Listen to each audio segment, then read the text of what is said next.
दोस्तों, स्वागत है आपका प्रतिज्ञा उपन्यास के भाग 2 में।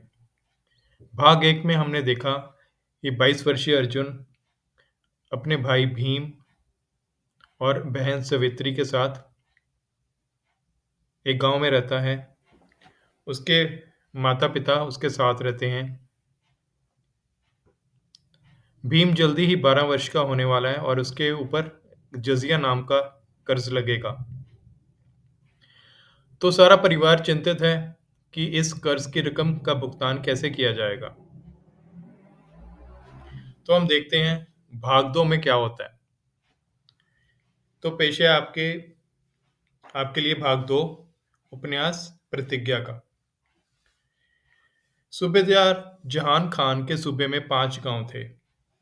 सूत्र, खेड़ी, बेला, माजरी तथा पैली। सूत्र उसका प्रबंधकीय एक गांव था, मतलब कि जहां से वो अपना राज्य चलाता था। वो गांव था सूत्र।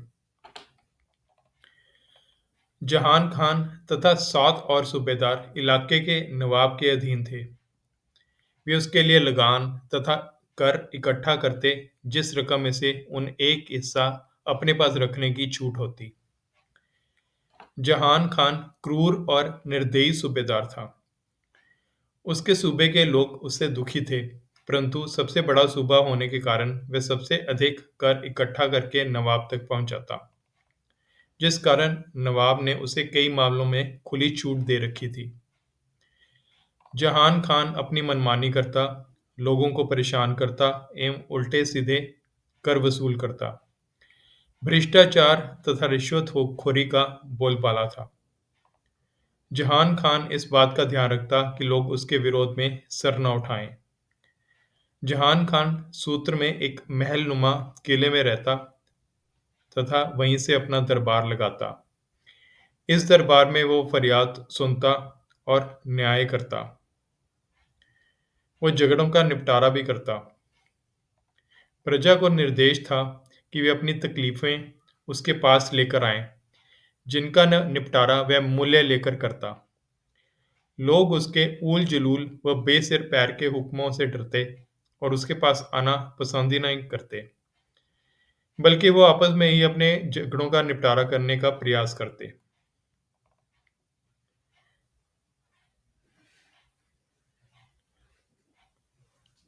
लक्ष्मी यह बात जानती थी, जिस कारण उसने अपने पति को सूबेदार के पास जाने से मना किया। वो जानती थी कि सूबेदार उससे न्याय नहीं करेगा और कर नहीं माफ करेगा। सूत्र गांव के ही सूबे की में सूत्र गांव में ही सूबे की कोतवाली थी। सूबेदार की तरह उसका कोतवाल भी भ्रष्ट व निर्दयी था। वह गुनहगारों की सहायता करता तथा उन्हें पालता। सूबे में कोई भी गुनाह करता, लूटमार करता, तो वो उसकी सहायता करता तथा ये सब उसकी जानकारी के बिना नहीं होता। इस लूट का कुछ हिस्सा वह सूबेदार को भी पेश करता। आखिर सूबेदार ने उसे ये कमाई का मौका जो दिया था। जहान खान के कुछ सलाहकार भी थे, जिनमें प्रमुख थे उसके वजीर, सूत्र का सरपंच, कोतवाल तथा गांव के जाने माने जमींदार। सूत्र में कई बड़े व्यापारी भी रहते थे, जिनमें से एक था सोमनाथ। रामचरित सोमनाथ के साथ अच्छी तरह परिचित था। सोमनाथ दिल्ली से सामान खरीदता तथा उसे सूबे के छोटे व्यापारियों को बेच देता। रामचरित उससे सामान खरीदता, जिसे वे आगे अपने गांव में बेच देता।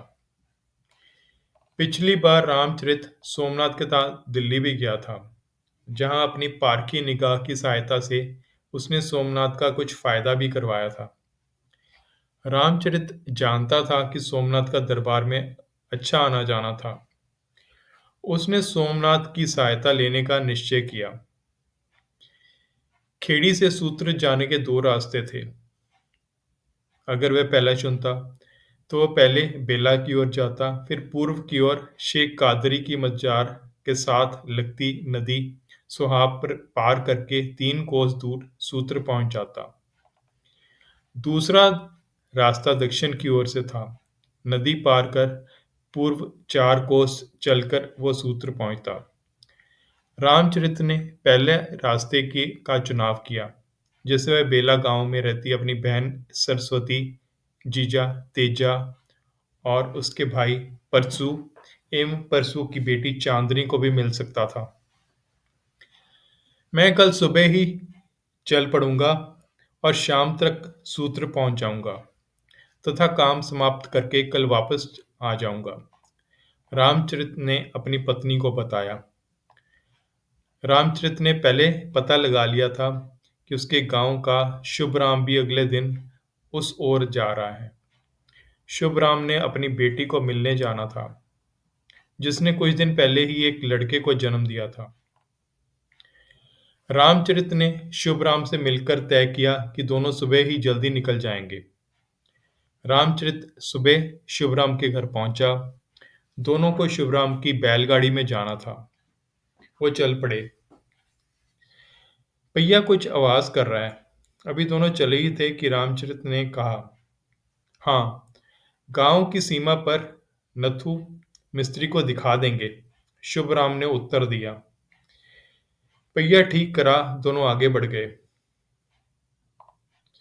आपने वापस कब आना है? रामचरित ने पूछा। परसों। अगर तब तक अपना काम पूरा हो जाए तो आप मेरे साथ ही वापस आ जाना।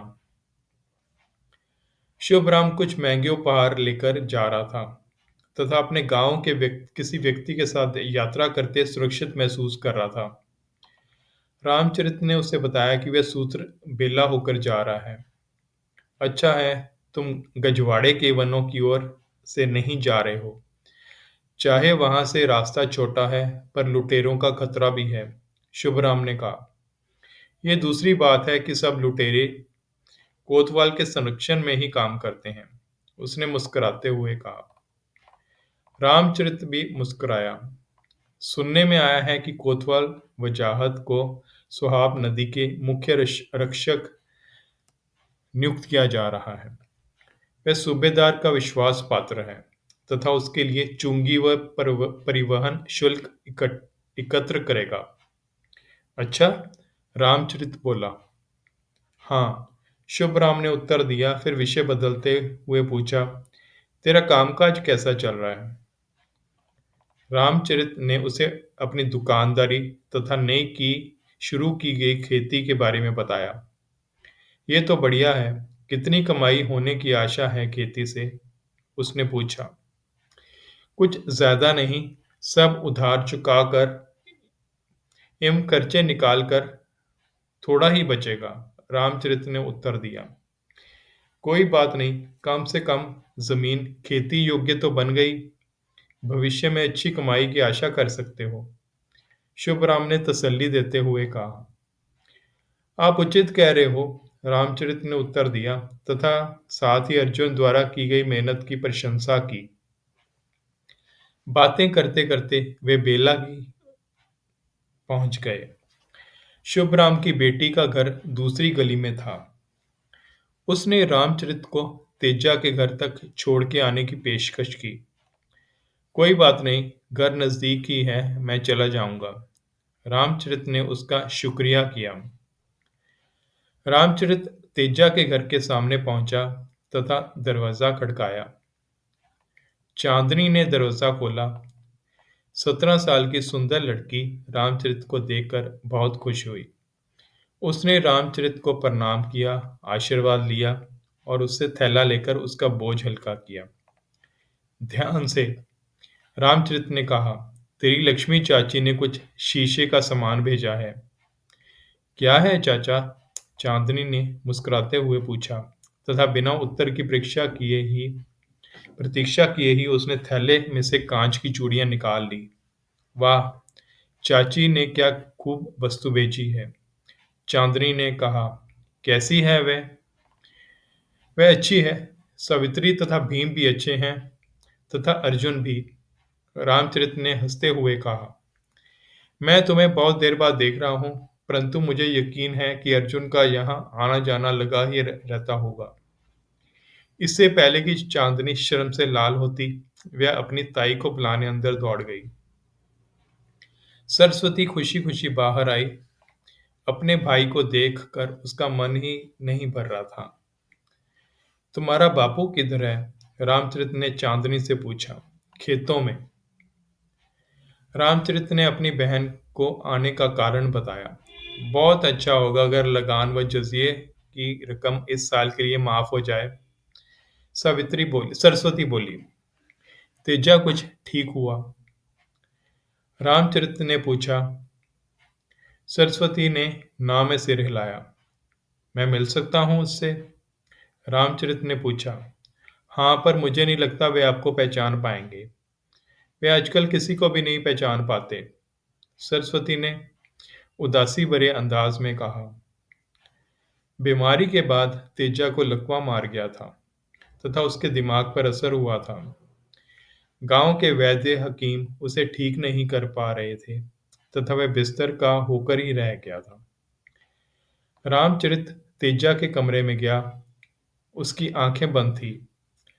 रामचरित थोड़ा और आगे बढ़ा। तेजा के हाथ को अपने हाथ में लिया, उसके सिर पर हाथ फेरा तथा कुछ देर चुपचाप बैठा रहा। तेजा ने कोई हरकत नहीं की। रामचरित कुछ देर में बाहर आ गया। बाहर आकर रामचरित ने चांदनी से पूछा कि उसका पिता कब घर आएगा। शाम को ही। वे खाना भी उधर ही खाएंगे। मैं खाना लेकर जा ही रही थी। चांदनी ने उत्तर दिया। तो मेरा खाना भी बांध दे, मैं भी वहीं उसके साथ ही खाऊंगा। रामचरित ने उसे कहा। चांदनी रसोई में गई तथा वैसे ही किया। रामचरित ने सरस्वती को अलविदा कहा तथा दोनों निकल पड़े। सरस्वती कुछ ठीक नहीं लग रही थी। रामचरित ने कहा। हाँ, ताई आजकल कुछ बीमार रहती है, चांदनी ने बताया। किसी सियाने को दिखाया? रामचरित ने पूछा। हाँ, पर वैद्य जी का कहना है कि उसे चिंता खा रही है। खुश रखा जाए उसे। अब आप ही को इन हालातों में वह कैसे खुश रह सकती है? तथा चांदनी के आंखों में आंसू आ गए। ना रो बेटी, भगवान सब ठीक करेगा, रामचरित ने दिलासा देते हुए कहा। परसू बैलों द्वारा खींचे पानी को खेतों में लगा रहा था। रामचरित ने उसे नमस्कार किया, पर परसू ने कोई जवाब नहीं दिया। बापू, मिसी रोटियां लाई हूं, चांदनी ने परसू को कहा तथा खाना लगा दिया। परसू ने बिना रामचरित को आमंत्रित किए खाना खाना शुरू कर दिया। चांदनी ने रामचरित को खाने का इशारा किया। उसने भी खाना शुरू किया।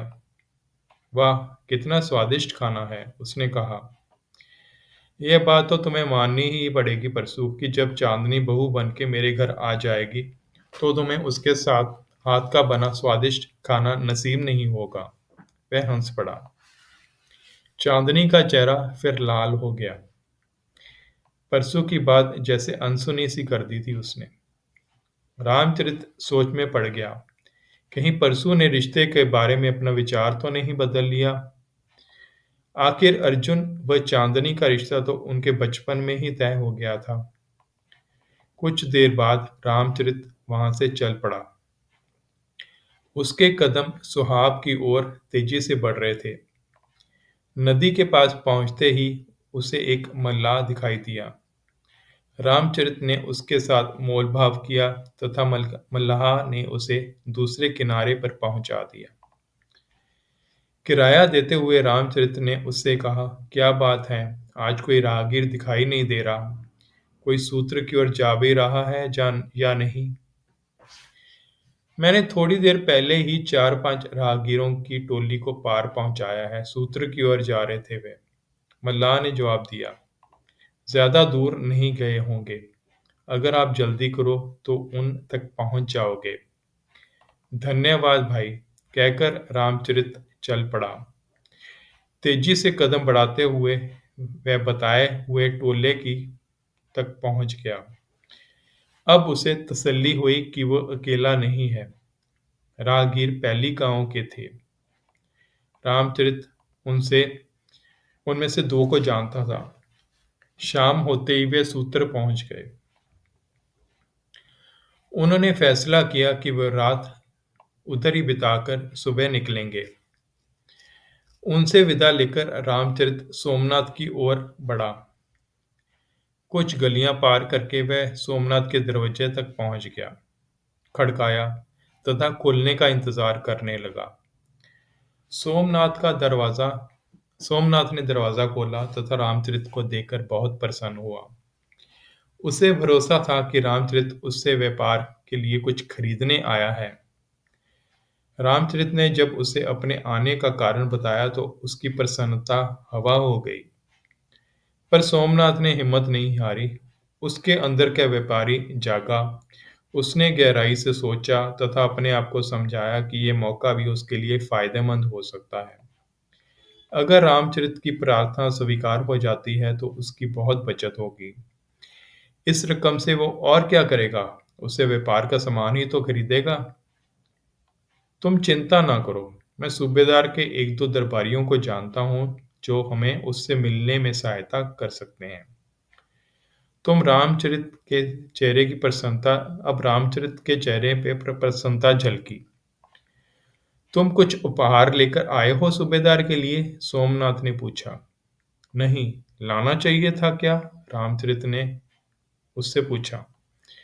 लाना तो चाहिए था, पर कोई बात नहीं, मैं उसका भी इंतजाम कर दूंगा। हल्के फुल्के नाश्ते के बाद सोमनाथ रामचरित को अपने गोदाम में ले गया। उसने ढाके की मलमल का एक थान निकाला तथा अपने नौकर को थान मेहमान के कमरे में लेकर जाने को कहा। मेरे ख्याल में ये उपहार उचित रहेगा, सोमनाथ ने उससे कहा। क्यों? महंगा नहीं होगा? रामचरित ने पूछा। महंगा है, कुछ सस्ता चुने? सोमनाथ ने कहा। जैसा तुम कहो, सस्ता चुन लेते हैं। मैंने तो सोचा था जितना गुड़ डालोगे उतना ही मीठा होगा। आप बिल्कुल उचित कह रहे हैं सोमनाथ जी, पर जितना महंगा ये है उतनी तो छूट भी नहीं मिलेगी, रामचरित ने कहा। एक कम कीमती उपहार चुना गया। तो ये तो था भाग 2, उपन्यास प्रतिज्ञा का भाग 2। हम मिलेंगे भाग 3 में। जल्दी ही उसका वीडियो अपलोड किया जाएगा। तो तब तक के लिए इजाज़त और अपना ख्याल रखिए।